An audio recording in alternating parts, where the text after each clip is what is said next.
시편 58편 1절에서 6절까지 말씀입니다. 시편 58편 1절에서 6절까지.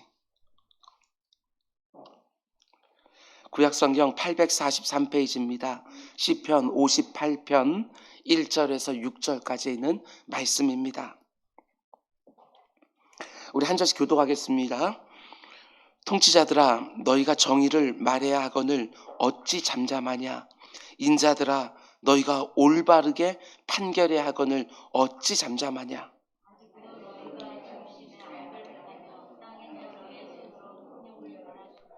악인은 모태에서부터 멀어졌으며 나면서부터 곁길로 나아가 거짓을 말하는도다.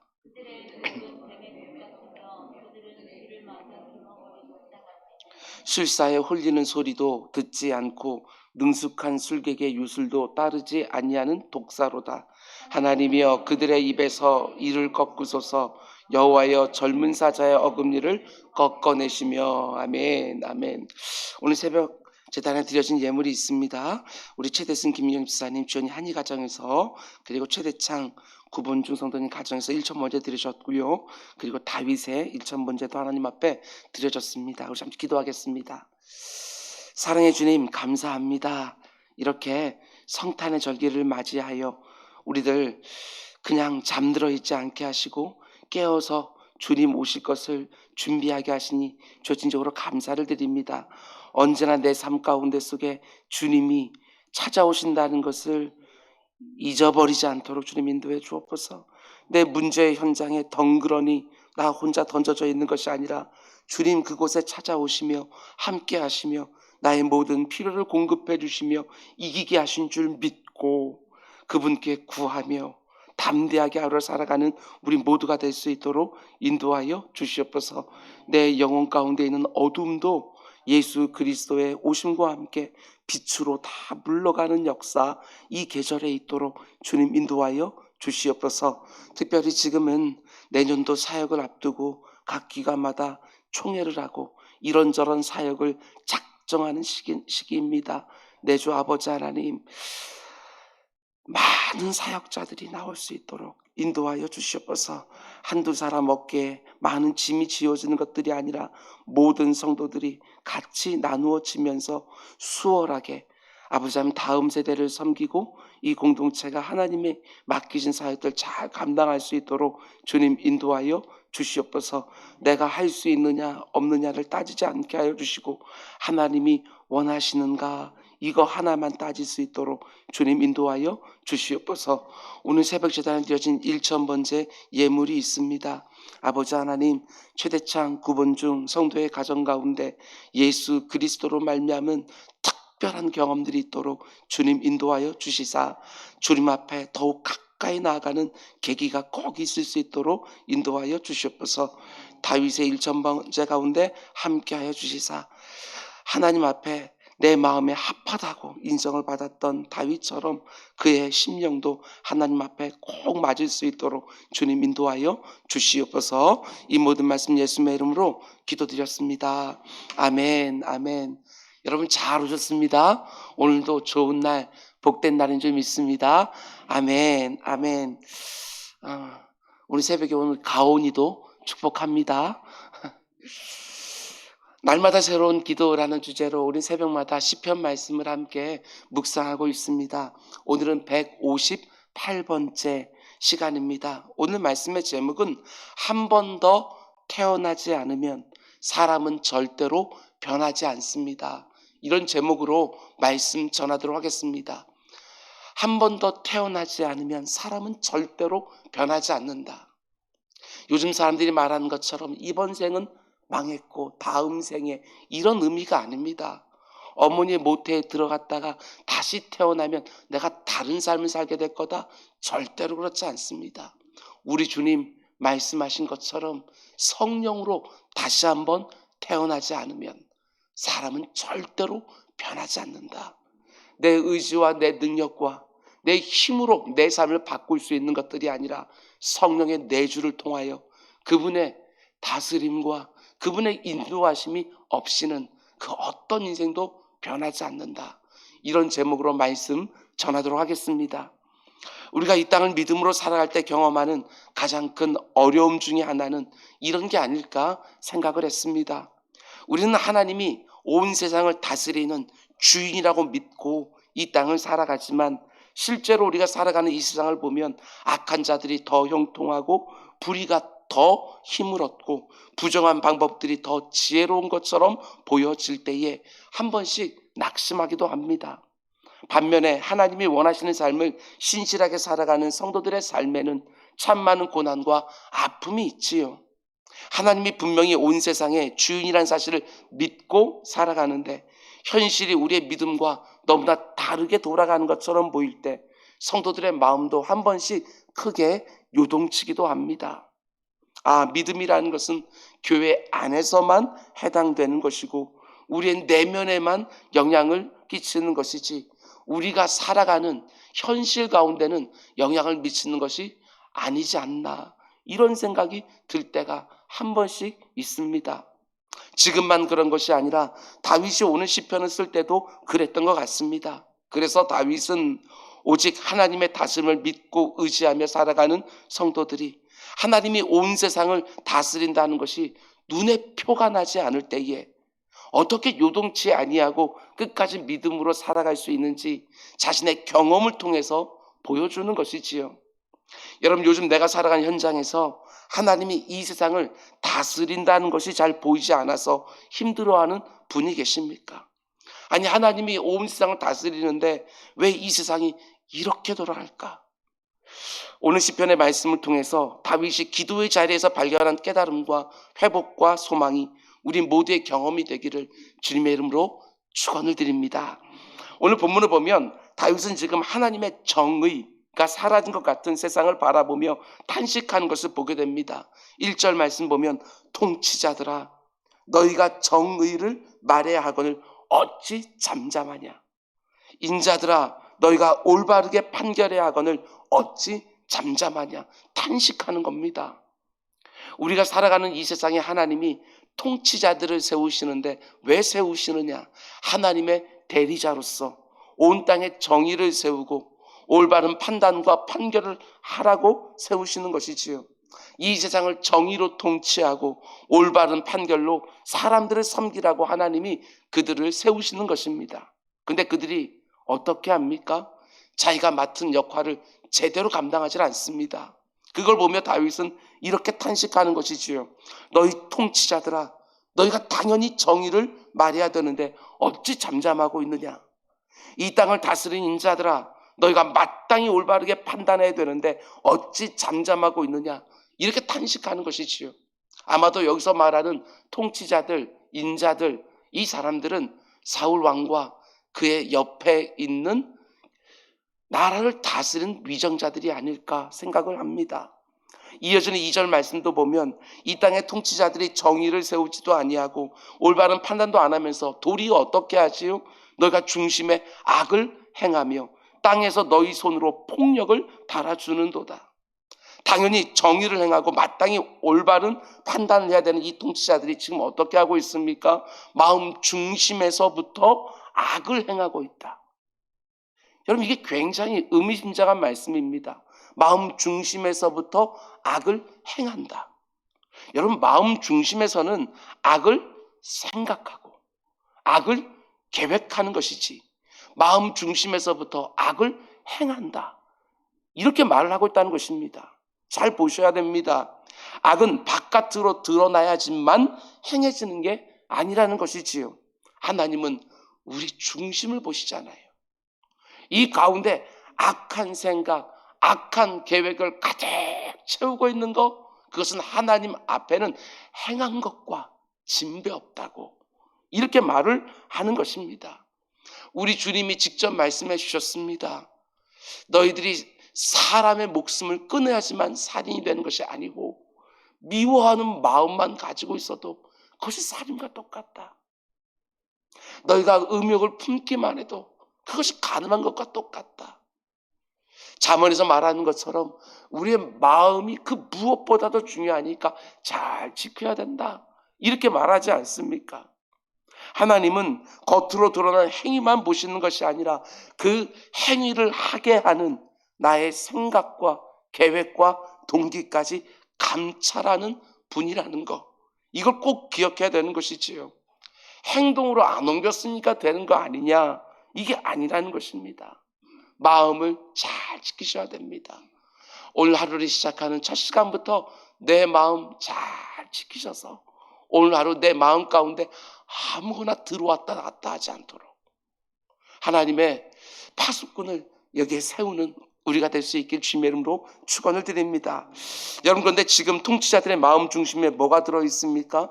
정의를 세우고 올바른 판결을 하고 싶어하는 거룩한 욕망을 품어야 되는데 그 마음 중심에 악이 가득한 것이지요. 그런데 어떻게 그들이 정의를 세우고 올바른 판결을 하겠습니까? 설령 정의를 세우는 것처럼 보이고 올바른 판결을 하는 것처럼 보인다 할지라도 그 마음 중심에 악이 있으면 하나님이 보실 때에는 결코 정의롭지도 못하고 올바르지도 않는 것이지요. 마음 중심도 올바르고 밖으로 드러난 것까지 올바를 때 하나님께서 보실 때 진정한 선이 되는 것입니다. 결국 이들의 마음 중심에 있는 악이 행실로 드러나는데 다윗은 이렇게 고발합니다. 2절 마지막 부분을 보면 너희 손으로 폭력을 달아주는도다. 여기서 달아준다는 것은 말 그대로 무게를 달아서 나누어 준다, 이런 뜻입니다. 그러니까 악을 행하는데 어떻게 행합니까?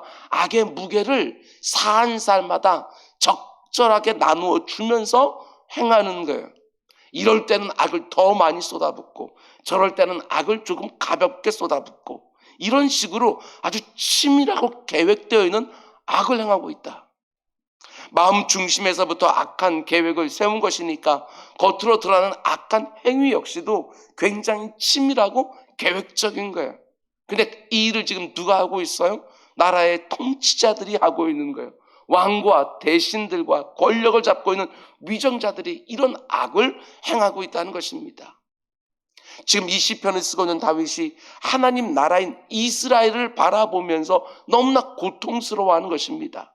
하나님의 정의를 이 땅에 세워야 되는 통치자들이 오히려 정의롭지 못하고 불의한 판결을 하고 치밀하게 계획을 세워서 악한 행위를 하는 것을 보면서 다윗의 마음이 너무나도 고통스러운 거예요. 하나님 나라를 지금 죄악 덩어리로 만들고 있는 것이거든요.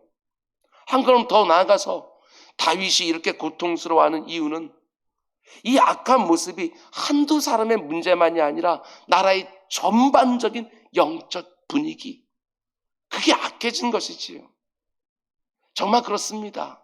우리가 열왕기나 역대기를 보게 되었으면 왕 한 사람이 하나님의 폐역한데 그 왕 한 사람의 그 폐역감이 온 나라에 영향을 미치는 거예요.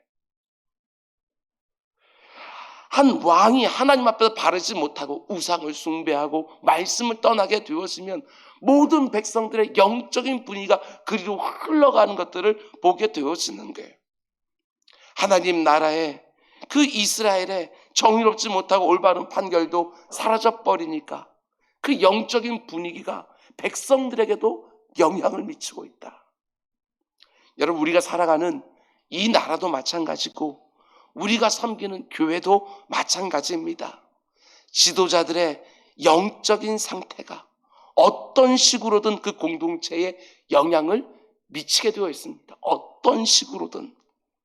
새벽에 기도할 때마다 나라를 위해서 기도해 주시고 교회를 위해서 기도해 주시기를 바랍니다. 특별히 하나님이 이 나라에 세우신 위정자들과 이 교회에 세운 교육자들과 직분자들을 놓고 꼭 기도해 주시기를 바랍니다. 그들의 영적인 상태, 그들의 윤리적인 상태가 어떤 식으로든 공동체에 영향을 미치고 나의 안녕과 평안에도 영향을 미치게 되어 있는 것이지요. 위정자들과 직분자들이 하나님의 뜻을 정면에서 대적하고 있는데도 불구하고 나와는 상관없는 것을 생각하면 절대로 안 됩니다. 오늘 본문에서 다윗이 탄식하며 기도하는 것처럼 우리도 탄식하며 기도해야 되는 것입니다. 하나님이 세우신 통치자들이 오히려 마음에 악한 것들을 가지고 악한 행위를 하고 있습니다. 저들의 마음 중심에 먼저 정의가 서게 하시고 올바른 판결과 판단이 있게 해주옵소서. 그들을 위해서 기도하는 것이 곧 나와 내 사랑하는 사람들을 위해서 기도하는 것이지요. 저 같은 담임 목사를 위해서도 꼭 기도해 주시기를 바랍니다. 호불호는 다르다 할지라도, 좋아하고 싫어하고는 있을지 모르겠지만, 그러나 그 가운데 세워진 지도자들을 위해서 기도하는 것은 내 영혼을 위해서도 너무나도 중요한 것이지요. 어떤 식으로든 영향을 미치니까. 나라를 위해서, 이 땅의 교회들을 위해서, 여러분이 섬기는 교회를 위해서 새벽마다 하나님 앞에 나아가 기도하는 우리 모두가 될 수 있기를 주님의 이름으로 축원을 드립니다. 근데 이어지는 3절에서 5절 말씀 보면 이 악한 통치자들을 두 가지 형태로 다윗이 묘사하는 것을 보게 됩니다. 3절에서 5절 말씀 우리 같이 한번 읽어볼까요? 시작. 악인은 모태에서부터 멀어졌으며 거짓을 말하는도다. 그들의 독은 뱀의 독 같으며 그들은 귀를 막은 귀머거리 독사 같으니 술사에 홀리는 소리도 듣지 않고 능숙한 술객의 유술도 따르지 아니하는 독사로다. 아멘. 내일 새벽에 좀 더 자세히 보겠지만 이게 기가 막힌 겁니다. 귀를 막고 있는 귀머거리 독사. 독을 뿜고 있는데 귀머거리 독사. 이게 얼마나 무시무시한 건지 몰라요.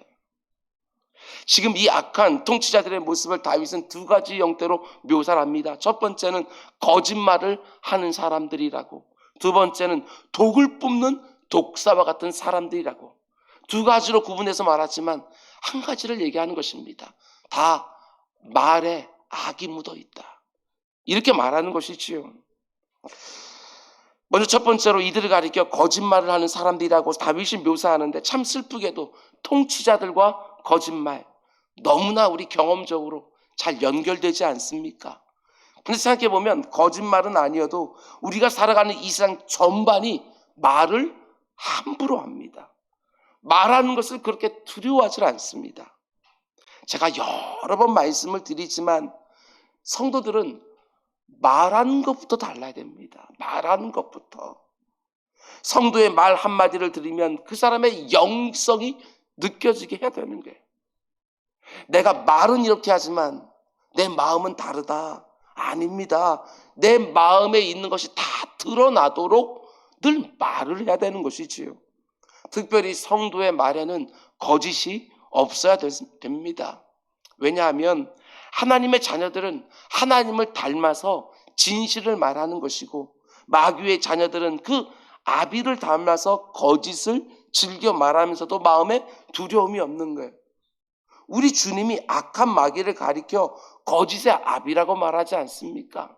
요한복음 8장을 보면 너희는 너희 아비 마귀에서 났으니 너희 아비의 욕심대로 너희도 행하고자 하느니라. 진리가 그 속에 없으므로 진리에 서지 못하고 거짓을 말할 때마다 남의 말을 하는 것이 아니라 제 것으로 말하나니 이는 그가 거짓말장이요 거짓의 아비가 되었습니다. 그럼 한번 생각해 보시기 바랍니다. 내가 거짓의 아비인 악한 마귀에서 벗어나 진리 자체가 되시는 이제 하나님의 그 영광스러운 자녀로 입양이 되었는데 그 말하는 것이 전혀 바뀌지 않는다? 그런 일은 없습니다. 내가 그리스도 안에서 다시 태어나 그리스도의 장수한 분량까지 자라나도록 부름을 받았는데 말하는 것은 여전히 거짓이 묻어있고 독하고 절제되지 않는다? 아니요. 내가 정말 거듭난 사람인지 진지하게 점검해 봐야 되는 거예요. 여러분, 근거 없는 말은 만들지도 마시고 쉽게 옮기지도 마시기 바랍니다. 나는 쉽게 말 한마디 했을 뿐이라고 생각할지라도 그 말 한마디가 천하보다 귀한 한 영혼을 실족시키고 주님의 핏값으로 세워진 교회를 어렵게 할 수도 있는 것이지요. 내 마음 상했다고 네 마음도 상해보라고 최대한 독한 말로 되갚아 주려고 하지 말고 하나님이 들으셔도 부끄럽지 않을 만한 말을 사용하는 훈련들을 끊임없이 해야 되는 것이지요. 오늘 하루도 듣기는 속히 하고 말하는 것은 더디하면서 말에 실수가 없는 한 날이 되기를 주님의 이름으로 축원을 드립니다. 그럼 이제 두 번째로 다윗이 그 통치자들을 어떻게 묘사합니까? 독을 뿜는 독사, 이렇게 표현하지요. 치명적인 독을 뿜는 독사가 사람을 물면 어떻게 됩니까? 반드시 죽게 되어 있습니다. 마찬가지로 마음속에 악독이 가득한 사람이 의도적으로, 고의적으로, 계획적으로 악독한 말을 막 쏟아 놓으면 그건 사람 죽이지요. 작지 않은 것을, 작은 것을 크게 부풀려 말하기도 하고, 없는 것을 있는 것처럼 말하기도 하고, 그렇지 않은 것을 그렇다고 말하면서 상대방의 영혼을 상하게 하고 죽이는 것이지요. 독사가 뿜어내는 독입니다. 여러분, 그런데 이 악한 자들의 진짜 심각한 문제가 무엇이냐? 3절 말씀 다시 보면 이 표현이 정말 무섭습니다. 악인은 모태에서부터 멀어졌으며 나면서부터 곁길로 나아갔다. 이게 어떤 의미지요? 원래는 선한 사람이었는데 인생에 이런저런 경험을 하면서 이런저런 사람들을 만나면서 마음 중심에 악독이 가득해지고 그 입에서 독을 뿜기 시작을 하고 사람들을 상하게 하고 죽이는 것이 아니라 모태에서부터 멀어졌으며 나면서부터 곁길로 갔다. 모태에서부터 어머니 배 안에 잉태되었을 때부터 그 마음 중심에 악독이 가득했다고. 그때부터 독을 뿜는 독사였다고. 그래서 태어나자마자 악한 생각을 하고 악한 계획을 세우고 악한 행동과 악한 말을 하는 것이지요. 그만큼 뿌리가 깊은 거예요. 어지간해서는 고쳐지지가 않아요. 제가 늘 말씀드리는 것처럼 뼛속까지 악한 것들이 다 배어 있는 거예요. 그런데 여러분, 이 부분을 놓치면 안 됩니다. 본문에서 다윗이 하고 있는 이 탄식은 단지 악한 통치자들만의 문제가 아니라 여러분과 저의 자화상이기도 하지요. 다윗 역시 그들의 모습을 통해서 자신의 모습을 보고 있는 것이고, 우리 역시 그 악한 자들의 모습을, 내 자신의 모습을 점검하는 거울로 삼아야 되는 것이십니다. 사도 바울이 로마서에서 고발하는 것처럼 의인 없나니 하나도 없다. 예, 그렇습니다. 모든 인생들이 어머니 모태로부터 죄인으로 태어나 살면 살수록 죄를 더하며 살아가는 거예요. 나는 저들과 다르겠지? 아니요. 정도의 차이는 있을지라도 내 안에서도 그런 모습들이 슬쩍슬쩍 묻어나오지 않습니까? 때로는 내 말에도 거짓말이 조금씩 섞이고, 거짓말까지는 아니어도 과장하거나 축소 정도는 얼마든지 해도 되는 것처럼 생각을 하고, 때로는 내 부주의한 말로 내 곁에 있는 사람들을 아프게 하고 상하게 하는 거예요. 치명적인 독은 아니라 할지라도 내 입에서도 독이 나오지요.